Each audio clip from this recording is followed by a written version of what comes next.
Lost a voicemail? Here's how to check deleted voicemails on iPhone in under a minute. Open the phone app and tap voicemail in the bottom right. Scroll to the bottom and tap deleted messages. Tap a deleted message to see details and play it. To recover, tap recover and confirm move to inbox. If deleted messages is empty, check your iCloud backups or your carrier for saved voicemails. Want to keep it?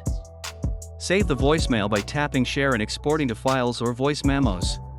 Remember, deleted voicemails are often kept for 30 days before permanent deletion by many carriers. If you still can't find it, try restoring your iPhone from an iCloud or iTunes backup. For privacy, permanently delete sensitive voicemails from deleted messages and remove them from backups if needed. Quick recap: phone app, voicemail, deleted messages, tap to play, then recover or share. Subscribe for more quick iPhone tips and comment below if you want a deep dive on voicemail recovery.